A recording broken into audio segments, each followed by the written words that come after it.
Hello दोस्तों, राधे राधे। आइए जानते हैं कार्तिक मास का स्नान कथा और प्रथम अध्याय क्या है, नियम नहाने के और क्या होता है लाभ उससे। कार्तिक मास का स्नान का महत्व। भगवान विष्णु ने कहा, नारद, कार्तिक मास में स्नान करने से पापों का नाश होता है और पुण्य प्राप्त होता है। इस मास में जो भी व्यक्ति स्नान करता है वह मेरे लिए बहुत ही प्रिय होता है। स्नान के नियम। आइए जानते हैं कार्तिक मास में स्नान करने के क्या नियम हैं। भगवान विष्णु ने नारद जी को स्नान के नियम के बारे में बताया। पवित्र जल में स्नान करना। सूर्योदय से पहले स्नान करना सबसे अच्छा माना जाता है। स्नान के दौरान भगवान विष्णु जी के मंत्रों का जाप करना चाहिए। कार्तिक मास में स्नान के लाभ। आइए जानते हैं कार्तिक मास में स्नान के क्या लाभ होते हैं। भगवान विष्णु ने नारद जी को बताया कि कार्तिक मास में स्नान करने से पापों का नाश होता है, पुण्य प्राप्त होता है, आयु और आरोग्य की प्राप्ति होती है, भगवान विष्णु की कृपा प्राप्त होती है। इस प्रकार कार्तिक मास स्नान का प्रथम अध्याय हमें कार्तिक मास के महत्व एवं स्नान के बारे में बताता है। अब स्टार्ट होता है कार्तिक मास का प्रथम अध्याय। आइए जानते हैं। इस प्रकार है। कार्तिक मास का शास्त्रों में विशेष महत्व बताया गया है। इस महीने में जो व्यक्ति भगवान विष्णु और माता लक्ष्मी की उपासना करता है उसकी सारी इच्छाएं पूर्ण होती हैं। साथ ही कार्तिक मास में कार्तिक महात्म्य व्रत कथा का पाठ जरूर करना चाहिए। यहाँ श्री कार्तिक महात्म्य व्रत कथा का पहला अध्याय इस प्रकार है। आइए सुनते हैं। श्री सूत जी बोले, जब महर्षि देवर्षि नारद श्री कृष्ण चंद्र जी से मंत्रणा करने चले गए तब हर्ष से गदगद होकर सत्यभामा ने अपने पति श्री कृष्ण जी से कहा, हे स्वामिन, मैं धन्य हूँ, मेरा सफल जीवन धन्य है। मैं अपने को कृतकृत्य समझती हूँ। मेरे जन्मदाता वे माता पिता भी धन्य हैं, क्योंकि उन्होंने निसंदेह त्रैलोक्य सुंदरी मुझ सत्यभामा को जन्म दिया है। इस सुंदरता का ही प्रभाव है कि आपकी 16,000 स्त्रियों के रहते हुए भी मैं आपको विशेष प्रिय हूँ। केवल इसी के लिए मैंने कल्प वृक्ष के साथ आदि पुरुष आपको विधि पूर्वक संकल्प कर नारद के लिए उस समय समर्पित कर दिया था जब संसार के लोग कल्प वृक्ष का नाम तक नहीं जानते थे। वही कल्प वृक्ष उस समय से मेरे आंगन में लगा हुआ है।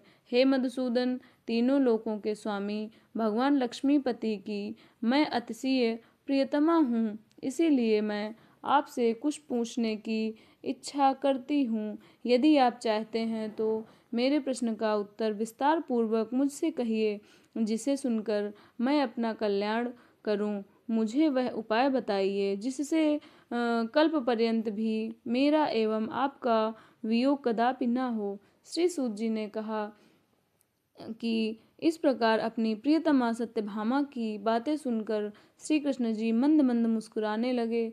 सत्यभामा का हाथ अपने हाथ में लेकर हास परिहास के साथ कल्प वृक्ष के नीचे पहुँचे और उस स्थान से सब सेवकों को हटा दिया।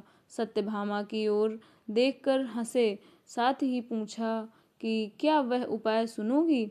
सत्यभामा भगवान के इस अनुराग को देखकर संतुष्ट हुईं, पुलकित हो गईं और श्री कृष्ण जी सत्यभामा को देखकर गदगद हो गए। श्री भगवान ने कहा कि हे देवी, वास्तव में इन 16,000 स्त्रियों के रहते हुए भी तुम मुझे प्राण के तुल्य प्यारी हो। तुम्हारे लिए, तुम्हारी कल्प वृक्ष वाली जिद रखने के लिए देवताओं के साथ इंद्र से भी लड़ गया था मैं। हे प्यारी, जो तुम पूछना चाहती हो तो वह बड़ी ही अद्भुत बात है। तुम्हें मैं जो किसी को न देने वाली बहुमूल्य वस्तु को भी दे देता हूँ, न करने वाला काम भी करता हूँ, तुम्हारे छिपाने वाली बात भी कह देता हूँ। तो फिर मुझसे पूछने की आवश्यकता ही क्यों थी।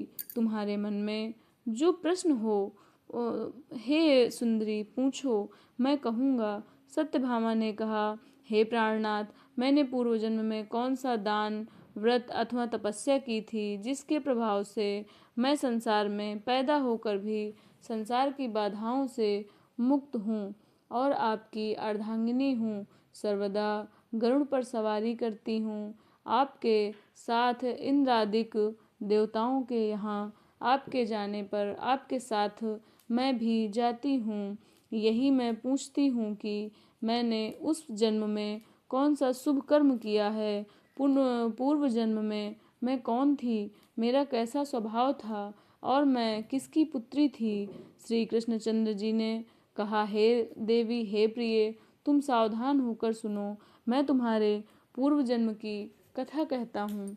उस समय जन्म तुमने जिस पवित्र व्रत को किया था सो बतलाता हूँ, सुनो। जबकि सतयुग का अंत हो रहा था, उस समय मायापुरी में एक अत्रि गोत्र वाला देवशर्मा नामक ब्राह्मण निवास करता था। वह समस्त वेदों तथा वेदांतों में पारंगत, अतिथि पूजक, अग्निहोत्री तथा सूर्य नारायण का व्रत करता था। सर्वदा सूर्य देव की उपासना करने के कारण वह दूसरे सूर्य की शांति देतृत्वमान था। उसको वृद्धावस्था में गुणवती नाम की एक कन्या उत्पन्न हुई। देवशर्मा को उस पुत्री के अतिरिक्त कोई संतान नहीं थी। उसने अपनी पुत्री का विवाह अपने एक शिष्य चंद्र के साथ कर दिया था। पुत्र विहीन देवशर्मा अपने शिष्य चंद्र को अपने पुत्र के समान मानते थे और जितेंद्रिय चंद्र भी देवशर्मा को अपने पिता के सदस्य समझता था।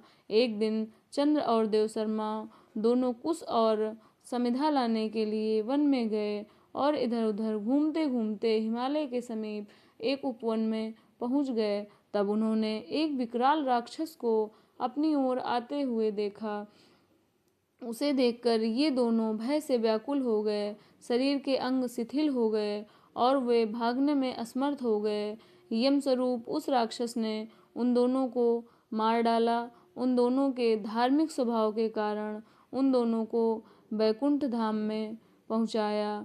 जीवन भर उन दोनों ने जो सूर्य देव का आराधना किया था, उसी से मैं उन पर बहुत प्रसन्न था। हे प्रिय, शैव सूर्योपासक, गणेश के पूजक, वैभव और शक्ति के पूजक, जैसे वर्षा का पानी समुद्र में गिरता है, उसी भांति ये सब अंत में मेरे ही समीप आते हैं। अकेला मैं ही नाम और क्रिया के भेद से 5 रूपों में विभक्त हूँ। जैसे किसी का नाम देवदत्त है, वही देवदत्त किसी का बाप है, किसी का पुत्र है, किसी का भाई है और किसी का भतीजा भी है, लेकिन वास्तव में यह देवदत्त ही है। अस्त सूर्य के समान तेजस्वी वे दोनों मेरे बैकुंठ में आकर रहने लगे।